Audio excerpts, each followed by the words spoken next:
Hello dear DSC candidates, welcome back to my Grammar for Success channel. I am Koresh Babu, a retired lecturer in English from Hyderabad. In today's video, I am going to give you some multiple choice questions that are framed on the poems Where the Mind is Without Fear, Palanquin Bearers and Ozymandias. In fact, these multiple choice questions were supposed to have been given at the end of each and every poem I have taught. But at that time I could not do that and therefore I have prepared some multiple choice questions especially from your examination point of view, and they are being given at one place in one video. You can watch this video and try to answer these questions on your own. I am not going to help you anymore, just I'll give you the questions and the options. At the end of questions, I am also providing you with answers for all the 20 bits. Therefore, I request all of you to watch this video and try to answer all these questions on your own. I have made videos on these three poems and you have learnt all these poems, and therefore you can easily answer all these questions. For three poems, 320 the 60 questions are given here and along with answers. Please, I request all of you to check up whether you are able to answer these questions or not. Okay, and how many questions you are making right, how many questions you are making wrong. Okay, so that you can understand, you can weigh yourself whether you are doing well or not. You can assess yourself. Therefore, I request all of you to watch this video till the end without skipping it in the middle. I also request all of you to consider subscribing to my channel and also sharing this video with all your near and dear ones that are going to take this DSC competitive examination. Thank you so much. Now let's get into the video. Where the Mind is Without Fear, written by Rabindranath Tagore. Already you have learnt this poem.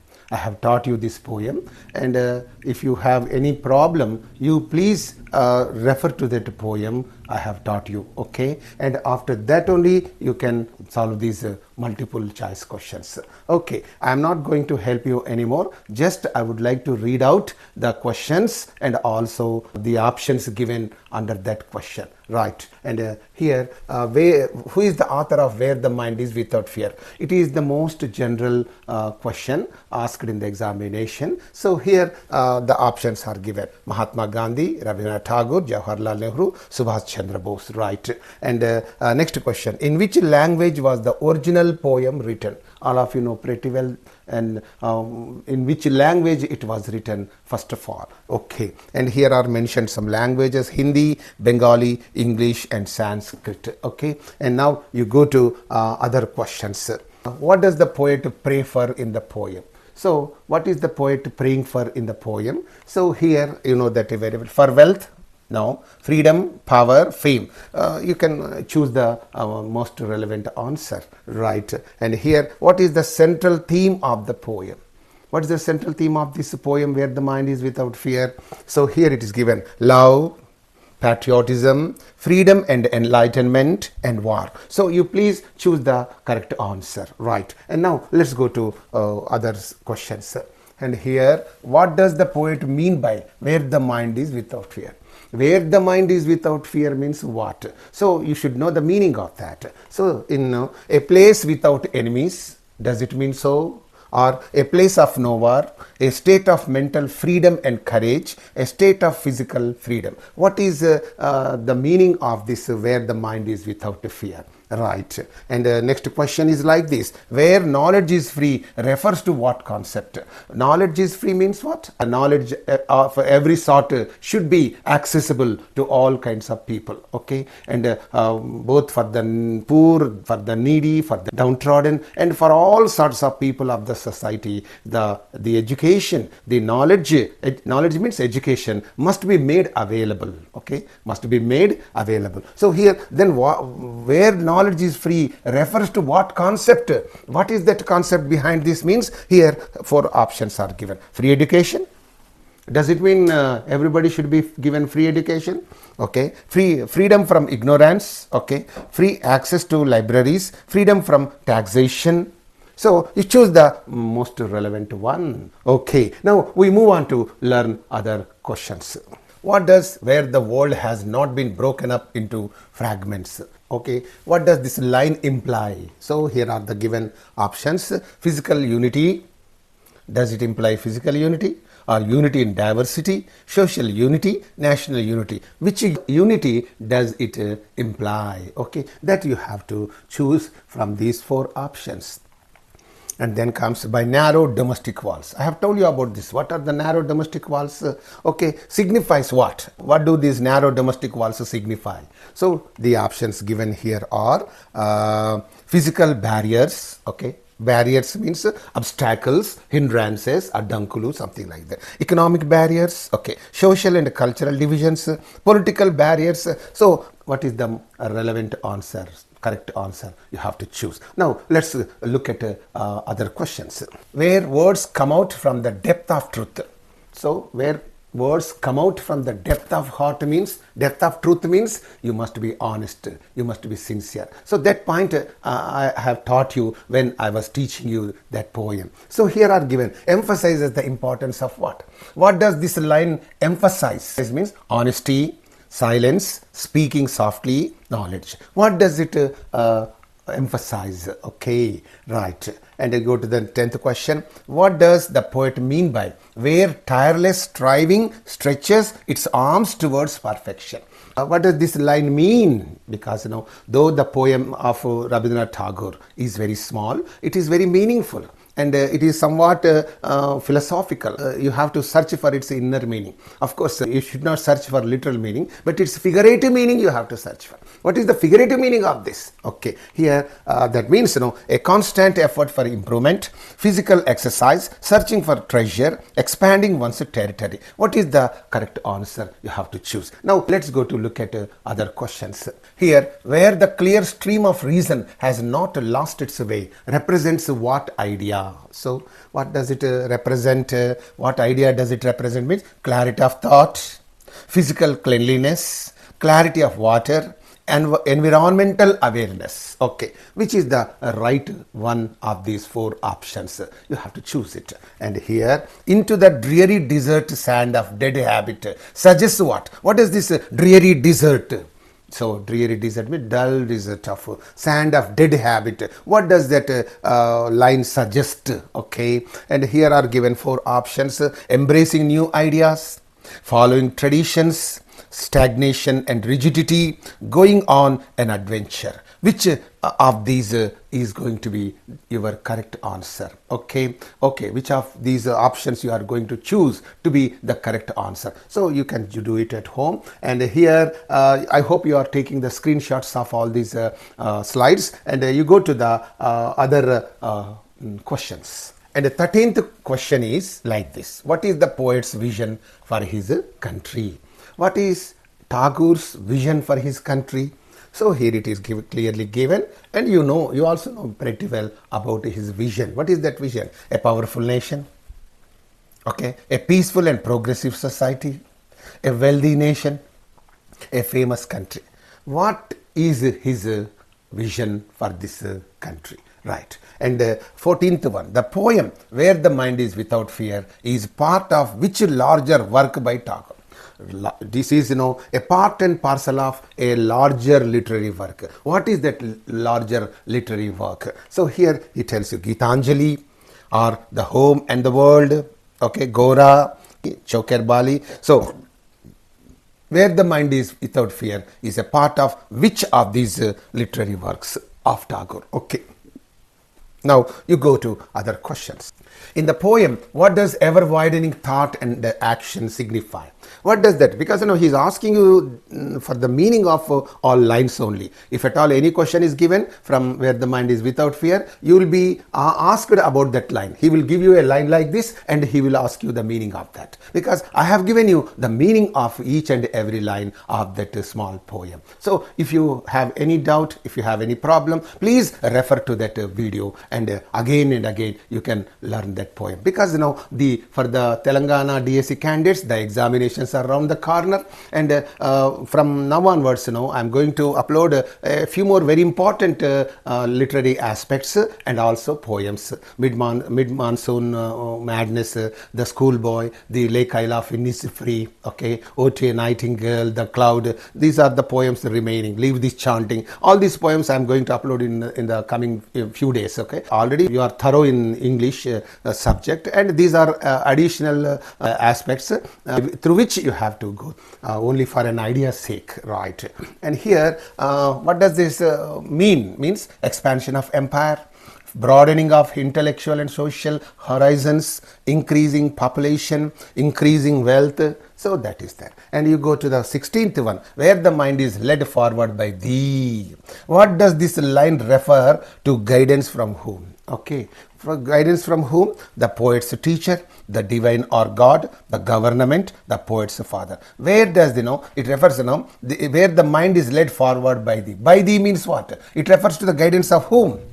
By thee means what? By thee means that is clearly mentioned. Try to understand the question and then answer. Okay, some questions are given in a tricky manner, so to confuse you. So you are not the person to be confused. Okay, you are a stable person, you are a very hardworking person. You don't get confused. What all the meaning you get from this question, you have to answer accordingly. Okay, and you go to other questions. 17th one, into ever widening thought and action reflects the poet's desire for what? What?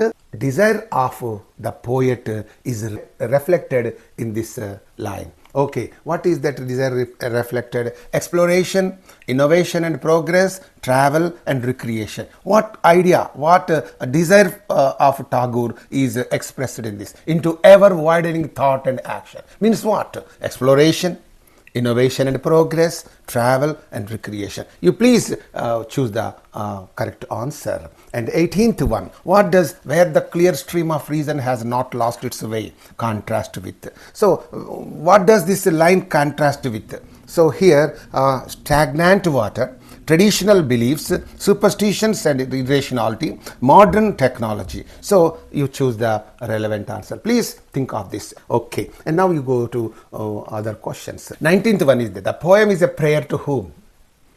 This where the mind is without fear is a prayer, all of you know very well. He is praying to whom? So here the nation, God, the ancestors, the future generations. You have to choose the relevant answer, right? And here last question under this, where the mind is without fear. What is that? What is the poet's ultimate hope for his country as expressed in the poem? What is the ultimate hope of Tagore for this country? What is his ultimate hope? Though here it is given, freedom from colonial rule. British rule was there. After the Britishers left this country, it's called a colonial country. Okay, freedom from colonial rule, foreign rule, a British rule. Okay, spiritual awakening and self-reliance. Spiritual awakening, spiritual enlightenment and self-reliance. You should depend on yourself. Don't try to depend on others. Self-reliance is very important. Economic prosperity or military strength. So which is the correct answer according to your knowledge of this poem? Please choose the right answer. So in this way 20 bits are given under this poem where the mind is without fear. Please try to do them first of all on your own. Okay, if you cannot do them well, so you please call me on the number provided in the description. Okay, and you can also text that problem to me on that number. And right now I am in the USA, I am in Atlanta. That's why I am ready to take your day. That means the day in India is the night for us. Okay, the night for you is the day for us. Please think of these two things, and accordingly you please call me and contact me or text me your problems, right? And now let's go to answers. And these are the answers. Okay, Rabindranath Tagore, these are all the answers, right? And here these are also answers. 20, take the screenshot of these answers, right? And now we go to the next poem, second poem. Under this I am going to give you 20 more bits and try to answer all of them without fail. If you have any problem, please refer to the video made on Palanquin Bearers. Right, Palanquin Bearers written by Sarojini Naidu. And the most general question given in the examination is this: who is the poet of Palanquin Bearers? It is here only, you can understand, but you will be confused by being given some different names: Rabindranath Tagore, Sarojini Naidu, Mahatma Gandhi, Jawaharlal Nehru. Okay, it's only for confusion's sake, because the question must consist of certain options. So that's why I have framed all these things like this. And you go to the next question: what is the primary theme of the poem? This is another important question generally given in the examination. What is the central idea? What is the central theme of the poem? Something. This kind of question is asked, most frequently in the examination. So what is the primary theme of the poem Palanquin Bearers? So here, freedom, the beauty and grace of a bride. Theme means what is spoken about in that poem is called the theme. What is said in that poem is only the theme of that poem. Okay, you know that very well. The beauty and the grace of a bride, war, nature. What is the right one? You can choose it. Right. Now we go to other questions. How do the Palanquin Bearers feel while carrying the bride? What is their feeling while carrying the bride in the palanquin? Okay, and here happy and proud, sad and tired, angry and resentful. Resentful also means indignant, very angry and like serious, indifferent. So you understand the feeling of the palanquin bearers while they were carrying the palanquin on their shoulders, right? And you go to the fourth question: which line from the poem suggests the lightness of the bride? The lightness, because she's a young teenage girl, that bride. That's why generally teenage girls will be very light in weight. After marriage they become very heavy. That's a different matter. They are now she is very light. So what is that word in that poem that indicates that she is very light? Very light. So it is there. We bear her along like a pearl on a string. She skims like a bird on the foam of a stream. She floats like a laugh from the lips of a dream. All of the above. Which is the right answer from your point of view?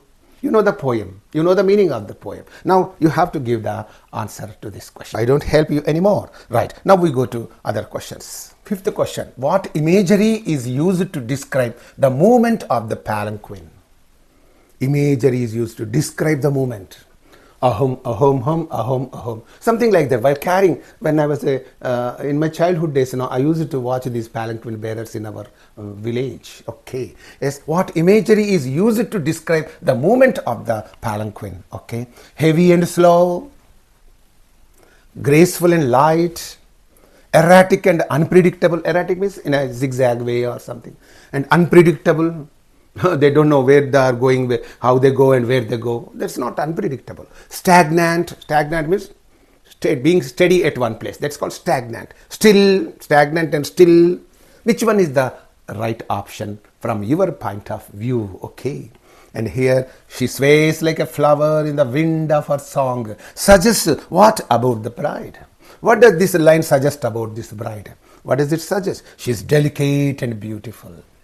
She is strong and resilient. Resilient means flexible, healthy and all right. Strong and flexible. Okay. She is unhappy. She is angry. Something like that. So you choose the right answer here. Right. Now let's go to other questions. Seventh one. What mood is created by the poem Palanquin Bearers? What mood is created in the by the poem in Palanquin Bearers means? So joyful and celebratory, somber and serious. Somber also means serious, grave. So somber both convey almost the same meaning. Fearful and tense, angry and bitter. What mood is created in that poem Palanquin Bearers? You only know that because you have learned the poem. Right. And here, what literary device is predominantly used in the poem? Simile, metaphor, personification, irony. This also you know pretty well because you learned this poem. Right. Now let's go to other questions. She floats like a laugh from the lips of a dream. Implies what? just like a laugh that comes out of the lips of a girl who is dreaming about her future, right? And here the bride's joy and lightness, the bride's sorrow, the bearer's exhaustion, the bearer's indifference. So what does this line imply? You know that. And here, how does the poem describe the way the palanquin bearers carry the bride? How does the poem describe the way the palanquin bearers carry the bride? What is described about the palanquin bearers? How are they carrying the bride in the palanquin? Means effortlessly and with joy, with difficulty and sadness, with anger and frustration, indifferently and reluctantly. Okay, you know the answer. You choose it. 11th one. What does the repetition of the line "we bear her along" emphasize? Every time you can find in the poem, "we bear her along," "we bear her." Bear means carry. We are carrying her along the way. Along means along the way. So that you know very well. I taught this poem some time ago, and you can watch that video in order to answer all these questions. And here, what does this "we bear her along" emphasize? What does it emphasize? The continuous movement. The continuous movement. They are not stopping on the way. They are carrying and carrying. 8 persons will be there. 2 in the front and 2 in the rear. Okay, they'll be carrying. So after some distance, you know, these 4 persons, these 4 bearers will be replaced by another 4 palanquin bearers. So after some time, again they are replaced by like that. You know, 4 plus 4, 8 persons will be there. They'll be carrying. So that means the continuous movement. Okay, I'm teaching you, I'm giving you the meaning of that. I'm sorry. Okay, the weight of the bride, the bearer's fatigue, the bearer's reluctance. Okay, right. And here, what does the comparison of the bride to a pearl on a string signify? She's like a pearl on a string, in the necklace or in that chain. No, she's just like a pearl. That means what? What bangaram ra? Bangaram means what? Is he really gold? No, he's very valuable. He's so dear, so valuable. That is the meaning. That is the figurative meaning you have to take from that, but not really. That is not gold. What gold ra? Gold means not really gold. That means very valuable and very dear. That is the meaning. So here also, she's a pearl means what? She is a very valuable girl. Okay, right. I don't want to get into the poem. Her beauty and preciousness, her heaviness, her unimportance, her anger. Okay. You choose the right answer, right? And you go to other questions. 13th one. What do the palanquin bearers sing while carrying the bride? What do they sing? Okay. A sad song, a joyful song, a war song, a lullaby. Okay.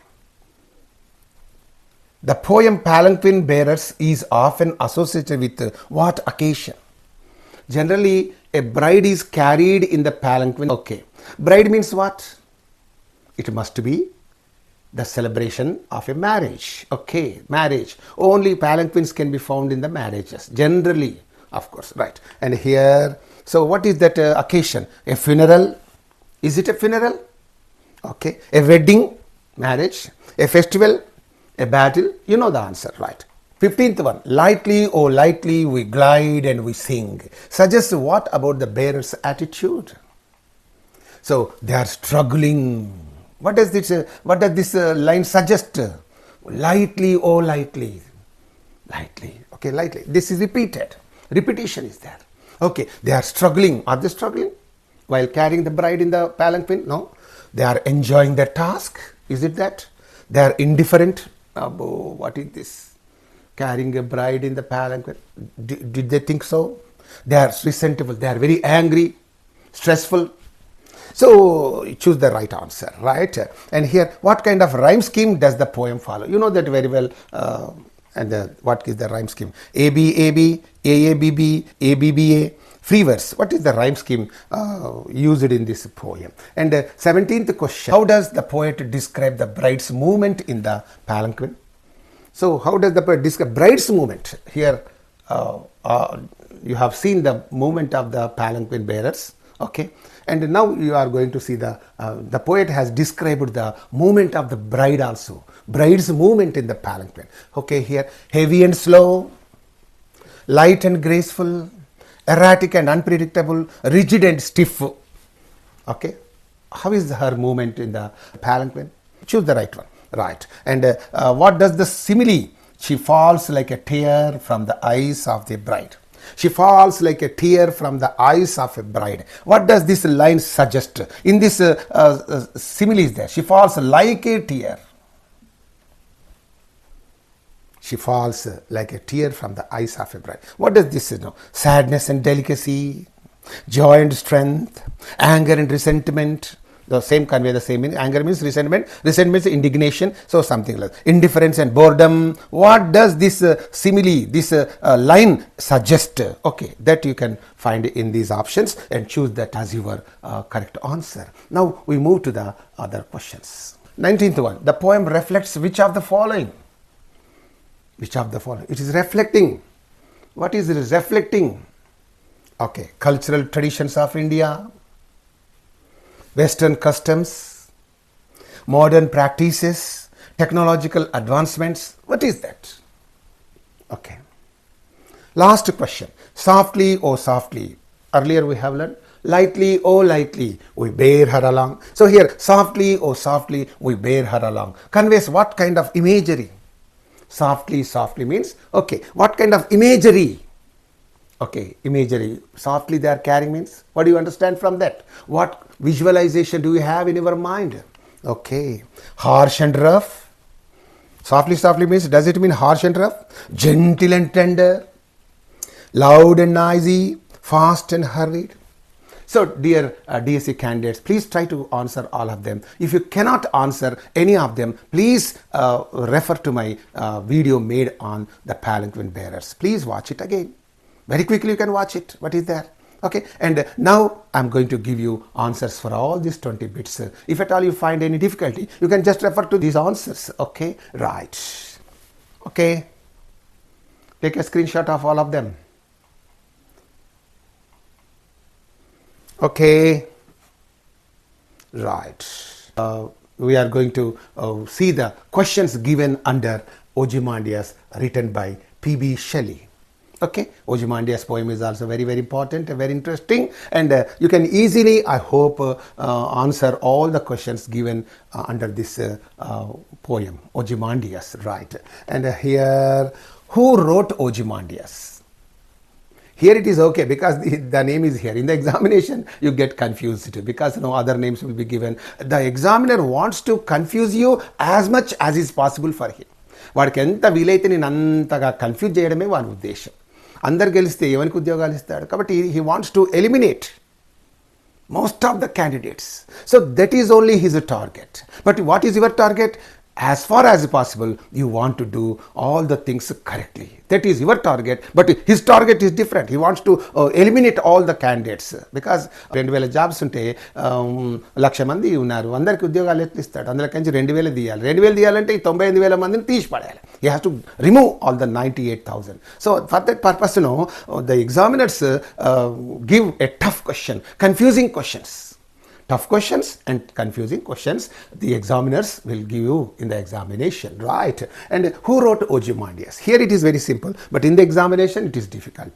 John Keats, William Wordsworth, P.B. Shelley, Lord Byron. So when all these names are given, you get confused. Because you studied John Keats, William Wordsworth, P.B. Shelley, Lord. Who must be the correct one? Whether this one or this one? Oh my God, something. You get confused in the examination. That danger is there. So that's why, please, with the coolness of mind, you sit in the examination hall and with concentration, with good attention, you try to solve all the questions. Don't get confused. Okay, and you go to the next question. What is the central theme of Ozymandias? See, one important thing I would like to tell you here. Under in every poem, he will ask you about the central theme, central idea. Okay, that's very important. So you just check all the poems and you keep, you write on a piece of paper the central idea of where the mind is. The central idea of Ozymandias is this. The central idea of Palanquin Bearers is this. The central idea of where the mind is this. The central idea of the road not taken. So all the central ideas of these poems you write on a piece of paper, keep it you, and one of them is going to be definitely given in the examination. Right, and what is the central theme of Ozymandias? Love and romance. Is it the central theme? The impermanence of power and pride. So impermanence means temporariness of power and pride, the beauty of nature, the joys of childhood, right? And now let's go to learn other questions. What does the traveler describe in the poem? What does he describe? A beautiful garden, about a beautiful garden, or about the ruins of a statue in the desert, about a busy marketplace, about a grand palace? What is that? What did the traveler describe in the poem? Okay, you know that very well. Which king is the subject of the poem? Subject means the subject of study here. The subject means about whom we are talking in this poem. Okay, and here Julius Caesar, Alexander the Great, Ozymandias, King Arthur. Who is the person about whom we are talking in this poem, Ozymandias? Right. And the fifth question, what remains of the statue of Ozymandias? What is that remains of Ozymandias statue? Only the head, the entire statue is intact, only the legs and a shattered face, the arms and the torso. Torso means this part is. So this is called the up to waist from the throat. This part is called torso. Torso means the body without head, without legs. Okay, this part is called the chest part, the abdomen part, the stomach part. This part is called torso. So here the arms and torso. Okay, you know that very well. Sixth question, what words are inscribed on the pedestal of the statue? Okay, and here, I am the king of the world. Are these words inscribed on the pedestal of that king of Ozymandias? Right. Look on my works, you mighty and despair. This one. Here lies a great leader.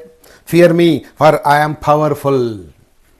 Which of these four options is correct? Okay. Let's move on to look at other questions. What is ironic about the inscription on the pedestal? Ironic. So, ironic means he says something, but that is not there. It's ironic. Okay, here is no. The statue is still intact. No. The surrounding landscape is lush and fertile. There is nothing left of Ozymandias' works. People still worship Ozymandias. Which of these options is correct? Means so here, ironic. What is ironic? He says, look on my mighty works, you despair. You mighty and despair. So look on my works. But when you look at in the surroundings, you find nothing. It's ironic. నా యొక్క పనులు చూడండి గొప్ప పనులు అలా చెప్పినప్పుడు అక్కడ గొప్ప పనులు ఏమి లేవు అంత sand endless sand is stretching there. So it's ironic. So you know that very well. Okay, you know that poem. How does Shelley describe the face of the statue? Okay, cheerful and welcoming. Is it like that? The face of Ozymandias? Stern and commanding. Stern means very serious, very grave and commanding. Sad and weeping. No. Angry and vengeful. No. So we go to look at other questions. What literary device is used in the phrase sneer of cold command? Literary device, sneer of cold command. What literary device is used in that? Simile, metaphor, alliteration and hyperbole. What is there? Sneer of cold command, ka ka. So then what happens then? You know that very well. And here, what is the setting of the poem? A bustling city, a dense forest, a vast empty desert, a snowy mountain. You know that very well because you learned this poem. Okay, it's a very interesting poem. I love this very much. 11th question. What does the shattered visage of the statue symbolize? The visage is shattered, broken. What does it symbolize? What does it symbolize? The eternal nature of art. The eternal nature of art. Art is eternal. Once it is chiseled on a stone, means it will be like that one. The fleeting nature of power. The beauty of human creativity. The joy of life. What does this shattered visage symbolize? Okay. And here, who narrates the poem Ozymandias? Who is narrating this poem Ozymandias? Okay. Ozymandias himself, a traveler, the poet, a historian. You know that very well. We go to other questions. 13th one. What is the tone of the poem? Tone. Some questions are being asked on the tone also. Tone of the poems. Please write on a piece of paper the tones of all the poems. Tone of in the bazaars of Hyderabad. Tone of Ozymandias. Tone of Palanquin Bearers. Tone. What tone is used in that? Okay. And here, joyful and celebratory. Somber and reflective. Angry and bitter. Humorous and light-hearted.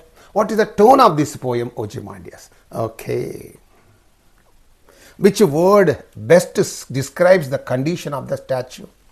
What is the condition of the statue? Pristine, intact, fragmented, broken, hidden. What is the state or condition of the statue right now? Right. 15th one. The lone and level sands stretch far away. Implies what about the legacy of Ozymandias? Lone and level sands. La, it's an alliteration. Stands stretch, alliteration. Okay, and here it is enduring and visible. It is lost and forgotten. It is celebrated by people. It is buried under the sand. So this, this tells us what? Out of these four options, one is the right one. Yes, what is that? You please choose the right one. Right. What does the poem suggest about human achievements? So human beings achieve something. They make something. They create something. But what does this poem suggest about human achievements? Okay, they are eternal and unchanging. Are they going to be permanent in this world? They are temporary and subject to decay. Are they subject to decay and it's temporary? They are celebrated forever. They are insignificant. What is the relevant answer from this? You please choose. Right. And you go to the other questions. Which of the following best describes Ozymandias' attitude in the poem? His attitude, his behavior, his temperament. Okay, beautiful word, temperament. Swabhavamu. Attitude. Vaikari. So, humble. Is he humble? Ozymandias, proud and arrogant, kind and generous, fearful. You know the word, the attitude of Ozymandias. Right. And the 18th one, the poem Ozymandias can be classified under which literary genre? What should you say? Genre. About genre also, I'm going to make a video very shortly because I am in the USA, I'm in Atlanta with my younger son. I could not procure all these things. In Hyderabad, I have got a setup, a room and the lights and everything because here I could not have this kind of setup. So lights are purchased from Amazon and camera stand, all these things, lighting, because everything is important. This mic, earlier the mic was somewhat, it was broken. That's why I put it aside and I ordered another mic. This is very wonderful and I hope you are able to listen to me very clearly. And here genre, literary genre, literary variety, literary kind, in other words. So this can be classified under which literary genre? Which literary romanticism, realism, modernism, naturalism. What is that genre? You can understand. If you can't understand, please look at the answers. If you can't understand again this one, you call me on the number provided in the description. What is the effect of the poem's use of a frame narrative? A story within a story. Frame narrative means what? A story within a story. What is the effect of the poem's use of a frame narrative? This frame narrative is a literary aspect. Frame narrative means a story within the story. Kataloka kata. Actually, the poet started writing the poet, and in that poem, he is telling you the story of somebody, the traveler. Okay, that is there. What is the effect of the poem's use of a frame narrative means? Okay, it adds complexity to the poem. Does it add complexity to the poem? It confuses the reader. It shortens the poem. It simplifies the poem. Instead of the poet himself telling all these things, he makes somebody tell the whole story. That is called a frame narrative. So, is it a difficult thing for the writer and the reader? You have to think of this and then choose the relevant answer, right? And the last question here is, what is the lesson conveyed by Ozymandias? This is a very important. What is the lesson? What is the message? What message is conveyed through Ozymandias? Okay. What lesson? The importance of love and compassion. Do you learn in this poem the importance of love and compassion? No. The inevitability of decay. Everything in this creation of God, everything is subject to decay. ఈ లోకములో ఉన్నదంతా కూడాను subject to decay and the futility of human pride. I did this, I did that. No, that won't you can say work here in this world. So pertaining to the human beings it won't. So human pride is futile. Futile means నిష్ప్రయోజనమైనటువంటిది. Okay, the joy of nature, the value of wealth. So what is the relevant answer from these 4 options? You please choose, and with these all the 20 bits given under Ozymandias are over, and answers are also given after these questions. If you cannot answer any one of them, please you text me or you call on the number provided in the description. Okay, and you know very well I am in the USA, right? Because the day in India is night for the USA, the night there, the day here. Okay, it's like that. Okay, answers are given here. Okay, right. Dear DSC candidates, thank you so much for watching this video. And please think that this is a kind of exercise for you, because the DSC candidates of Telangana are just going to take the examination. So for these Telangana DSC candidates, this will be of great help and use. Of course, for Andhra DSC candidates, there is a lot of time for them. That's why I'm going to make almost all the videos, okay, on literature, on prose, on drama, on lessons, on all these things I'm going to make videos. But unfortunately for the Telangana DSC candidates, I could not make all the videos for them. Okay, I'm very sorry for that, because there is no adequate time left for me. Moreover, I came to US, and so in that way 1 week time is wasted. With another beautiful video I shall be back to you. Until then, bye, see you all of you. Right.